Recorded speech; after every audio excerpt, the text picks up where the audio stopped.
Hello, America. This is Lyle Rapacki reporting for Prescott E-News in Prescott, Arizona, and this is Arizona Today.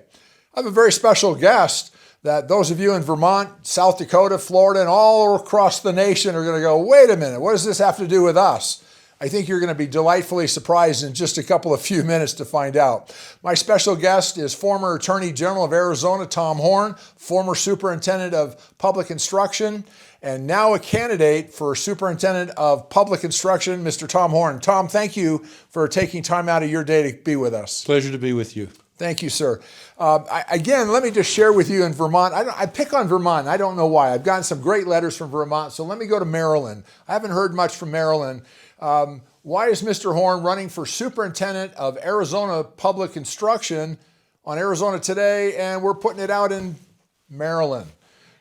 Because I think what you're going to hear from this gentleman who has quite a history in public office, I think you're going to hear things that are really resonating across this nation in the area of education. We're in some very serious trouble, from kindergarten all the way up, like I did, all the way from my GED. Okay, we're in trouble all across this country, and this gentleman has some great answers and some important things that need to be said publicly so parents know that they have a supporter in this gentleman. So, Mr. Horne, again, thank you very much for coming up and spending some time with us in Prescott and for putting your hat in the ring again. My pleasure. I'm going to lead with that question because you've not been in retirement. You've been practicing law, but you were superintendent for 8 years, public instruction, Arizona, then attorney general. And let me just say, prior to that, you spent 24 years. Was it 24? 24 years on a school board, 10 of which were chairman of that school board. He's been in public life. You have really given of yourself quite a bit. And then these last few years, you went back into private practice, doing very well. He's won before the U.S. Supreme Court, everybody, let me tell you that. And the Ninth Circuit, nobody wins there. And now you're back in running for superintendent. What gives? Well, there's been a great decline. A lot of the good work that I did has been undone. There's a decline in Arizona education, as there is throughout the country, partly due to an emphasis on racial politics, which is invading our public schools and taking the focus away from academic achievement. In fact, I went with you to a Peoria school district and met with some parents that were very upset. One mother was in tears because her younger child wasn't getting the quality of education her older child had gotten because of the focus on racial politics rather than on the focus on academics. And so I feel in a number of areas, one of them is what they call critical race theory, which I'm very much against. I believe the American ideal is that we're all individuals and that what matters is what we know and we can do and not what race or ethnicity we were born in. Whereas the critical race people theory do the opposite. They're what's called racial essentialists. They teach that the important thing about the children is their race, which I think is totally wrong. They should be taught that what's important is individual achievement, and race is totally individual, and the kids should be taught to treat each other as individuals and not on the basis of what race or ethnicity they haven't been born into. Then we have a fight against bilingual education, which the current superintendent is trying to bring back, which was a complete failure. They only got 4% of the kids a year proficient in English, which is pathetic. And at that rate, most of them would never learn English, and they couldn't succeed in the economy because they couldn't speak English. I brought in structured English immersion, under which we got the rate up to 29% a year. At that rate, in 4 or 5 years, almost all the kids become proficient in English. But now there's a push to get them back in bilingual education. The current superintendent is an advocate of bilingual education. And that is very bad for the children. It's bad for their parents. It's bad for the country because we don't want to have a population that doesn't speak the dominant language. But it's pushed by some radical people who want to keep the kids separate so that they can use them for their purposes. Now, this is going to be a follow-up question you've answered just now. My understanding is that, and we've heard this in our mail here at Arizona Today, but you heard it in that meeting with a bunch of moms, that truly these children are not able to read, write, or spell. That's what you heard also, I believe. To some extent. And do you wrap that into what's going on with the bilingual push and the radicalization of our schools as substituting for the 3 R's, reading, writing, and arithmetic, which I grew up with? Yeah. Okay, so if the premise that these children are not reading, writing, and doing arithmetic, and they're becoming ignorant, unlearned is what that means, you're seeing that the things you just pointed out are major contributing factors. Major contributing factors, and I heard it from the parents. The parents are going to the school board meetings to try to fight this radicalization and this emphasis on racial politics rather than on academics. Racial politics does not belong in the classroom. In my opinion, it doesn't belong in politics either. We as Americans need to treat each other as individuals and not pay attention to anyone's race or ethnicity. It's completely irrelevant to the person. But it certainly does not belong in the schools. And we've had bad leadership since I left. We've had bad leadership that has encouraged it to come into the schools. And I want to get us back on an academic focus, not only with respect to critical race theory and bilingual education, but also with respect to requiring kids to pass a test to graduate, because before that test, we had illiterate kids with high school diplomas. I enforced the rule that they had to pass a statewide test or they didn't get a high school diploma. For the first time, employers knew that a high school diploma meant something. Since I left, they've eliminated that requirement. I want to bring it back. When I was superintendent, if a school district was not performing well as measured by their test results, we would try to help them. And if that didn't work, we would move to take them over. The state had the power to take over school districts that were failing.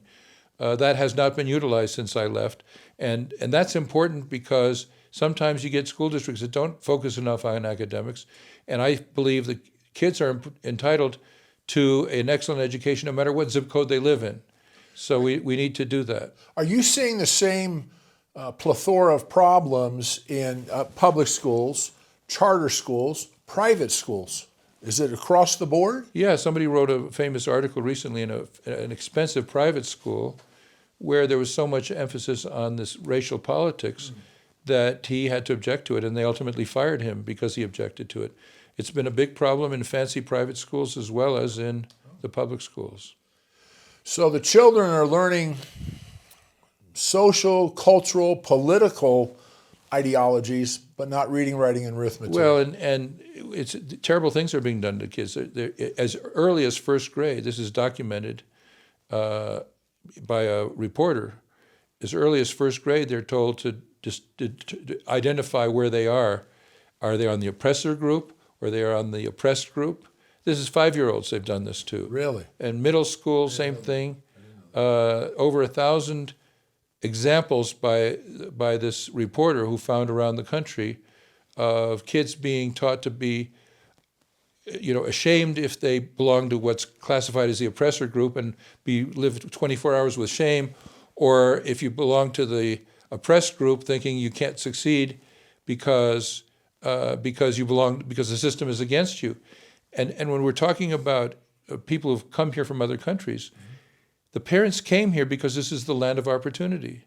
And we need to teach these kids that this is the land of opportunity. If they work hard, they can achieve whatever they want to, and not teach them that they're oppressed and they can't succeed. And that's what's going on in the schools. And I've actually been fighting it for 20 years, where it started in the Tucson High School in Tucson, Arizona.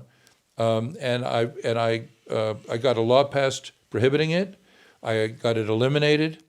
Then after I left office, a liberal judge from the Ninth Circuit declared the statute that I had written declared unconstitutional. We need to, and it should have been appealed, but it wasn't. So one of my tasks, if I'm reelected, is we're going to do this again, and we're going to take it to the United States Supreme Court, which is more conservative than it was. And I think the United States Supreme Court will take our side that this kind of racial politics does not belong in the public schools. Now, you've already answered this, but I'm going to press you and come back around to the same question, or very similar. You were having a very successful law career, and just a couple of months ago, you decided to go back in to become and run for superintendent of public education. Now, you've answered this, but I'm going to push you a little further. Why? You don't need this. You've already got a proven track record of servant leadership, which was something I've pushed, and my viewers know this.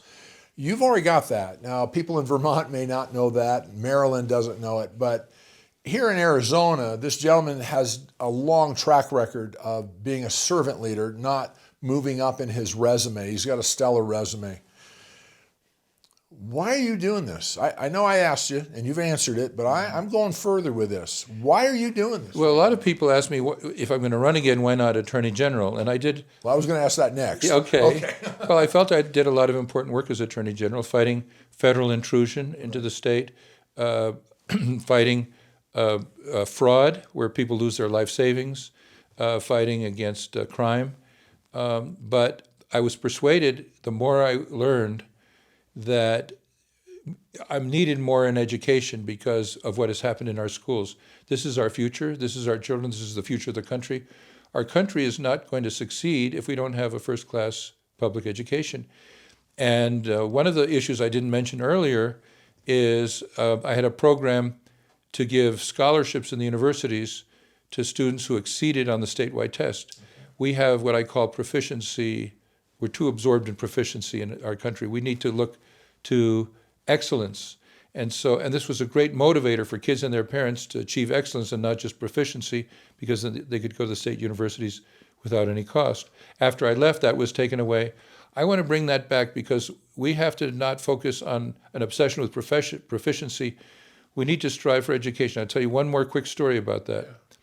There was a Chinese exchange student, this was reported in the newspaper here, who said in China, here you give 90% of your effort to the bottom 10%. In China, we give 90% of our effort into the top 10%. Who do you think is going to win that race? And our whole success as a country is going to determine on having an excellent education for all kids, but also focused on the kids that are able to achieve excellence and not just proficiency, making sure that they're motivated to do that. Well, now help me in my 7th grade level of education here, okay? If I'm proficient in computerese, which everybody knows I'm not. They don't allow me around the computers. Everybody knows. Your audience needs to know that you have a doctorate. But not in computer. No. But if I'm proficient in computerese, what's wrong in striving for excellence in it? Or why should I strive for excellence when I'm already proficient? Because excellence is what made this country great. We're a country that has had competition in our economy, and we need more competition in education. Competition produces excellence. You know, you think you're a fast runner, but you get in a race, somebody races faster. You know, you need to do better than you thought you could do. This country was built on excellence, but we've had in recent years what I call proficiency absorption, where that's all we care about. We need to motivate the students to go up to excellence, and that's what this program that I was pushing had done, and it was taken away. So we need to bring that back. I want to be sure that we are pushing for excellence among those students who are capable of it, and not have them just relax. Yeah, I'm proficient now, I can just sit home and watch TV. Okay. Now, one of the murmurings out across the state, and actually across the country, is that many of the children who become in high school age and they graduate high school, they really can't go on any further. They really are not equipped to move on to college, universities. Is that what I'm hearing you say, that we're not preparing our students? We are not preparing our students well enough, and we need to do a much better job, and that means academics.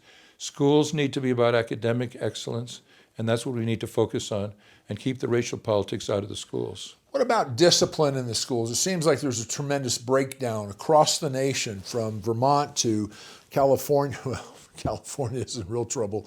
Washington, Florida, all around. All the letters that I've gotten from across this nation, hundreds and hundreds and hundreds, on the fraud, the audit, and all of those. But they're also talking about the loss of this nation. And there's tremendous pain among our citizens that please do everything we can to fight for the good of this country, because it's the greatest country in the world. Right. Now, with that premise, Well, you were asking me about discipline. Discipline is broken down in Let me talk about Is discipline. that something you intend to address? Absolutely, and that's an old crusade of mine, going back 40 years. Because when I served on the school board, it was my view, for 24 years on the school board, Okay. that the kids are not going to learn unless there's discipline in the classroom.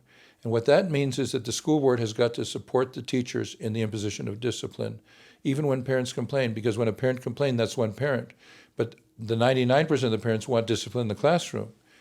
So during my 24 years, we did not reverse a teacher in discipline one time, not one time in 24 years. And I would tell people, a parent might come in, I would say this to the parents who came in to complain, but the 99% of the parents, they want discipline in the classroom so their kids can learn.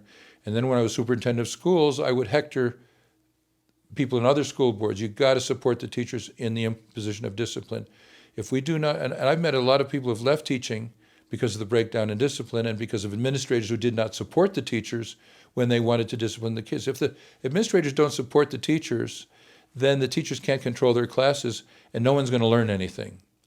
And so I would push the other school boards, you got to support the teachers in imposing discipline, and that's something I hope to bring back if I'm elected. So as state superintendent, it's my understanding from what I'm hearing that you're going to make it clear all the way down the chain, from administrators all the way down, that you support the teachers if they're teaching. Absolutely. Now, if they're not teaching, then they need to find another profession. Okay. And and in our state, we have no tenure. Okay, but same with administrators. Yes.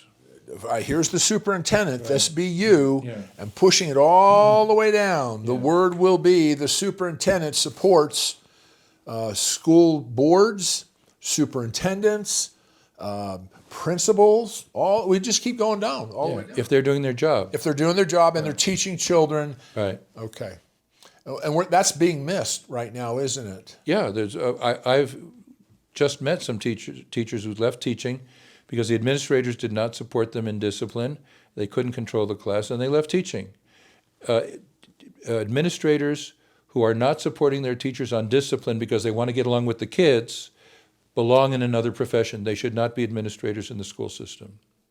What about parents? You're the state superintendent of education. You win the election by the parents. They vote for you also, non-parents would, but you get elected by the citizens of Arizona. Right. So then I'm going to assume one or two of them are parents, okay? Mm-hmm. Will the parents across the state, border to border, border to border, border to border, mm-hmm. We got 4 borders. Yeah. Will the parents have access to you? Always have.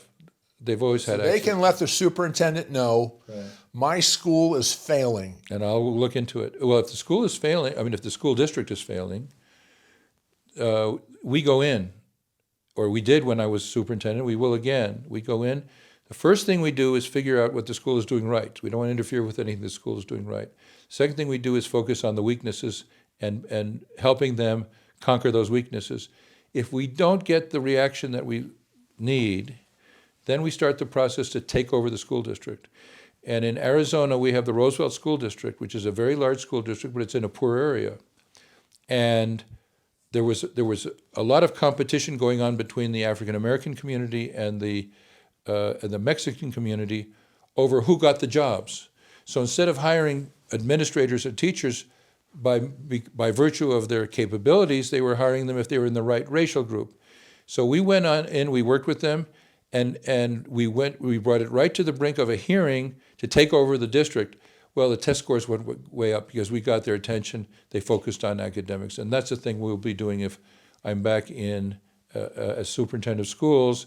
One part of my philosophy is students deserve an excellent education, whatever zip code they're in. Okay. Now, I just read recently, and I could be wrong on this, so they're doing away with SATs, ACTs, and all that to get into college. Do you know anything about that? I've heard that, and I think it's a scandal, and we need to fight back against that. Objective testing is the only way we know that a student can achieve, and so we have to make people realize you don't give students positions in higher education or later on in the economy because they belong to a governmentally favored race. You give them positions because they can do excellent work. And in order to determine that, you need objective testing. Okay. Well, in closing, you're back in the race. Yes. You're going full throttle. You were up here in Prescott today speaking to a large group, and I imagine in the coming days and weeks, you're going to be all over the state speaking. Yes. Is your message going to change in any way, district to district, region to region? No, it's the same message everywhere. 30 seconds, let's say, give me that 30-second message. What is it that Tom Horne brings to the table as state superintendent of education? Well, you know, I have a record in emphasizing academics. When I was superintendent of schools before, I emphasized academics. This is the only way our country can succeed, is if we make sure the students are pushed to do their very best in their academic work. And that means not just proficiency, it means excellence for those students who can do excellent work. Since I was no longer superintendent of schools, our schools have gone down. And one of the big causes of that is the focus switched from academics to racial politics. I will get racial politics out of the schools. I will not tolerate teachers teaching kids that the most important thing about them is their race or their ethnicity or their sexual preference or identification or anything like that. That what's important is what they can do and what they know. And I will not tolerate, if I'm superintendent of schools, any schools adopting these critical race theories, anything that deals with racial essentialism. But I will push for academic excellence in the schools, and I'll do it by getting the racial BS out of the schools, by not allowing bilingual education, insisting the kids learn English, by having more the state involved more in improving school districts and taking over the school districts that aren't doing well, in requiring a test for kids to graduate so nobody has a diploma unless the employer knows that diploma really means something. Well, thank you very much. Thanks for sharing your thoughts and jumping back in this race. America, I want to thank you for bringing your attention to this very critical subject, not just here in Arizona, but across the nation, state to state, border to border. We're finding out, aren't we, and it's very sad, that these same problems that Mr. Horne's talking about are everywhere. So on behalf of Mr. Tom Horne, on behalf of Prescott E! News, I'm Lyle Rapacki in Prescott, Arizona, and that's how I see Arizona today.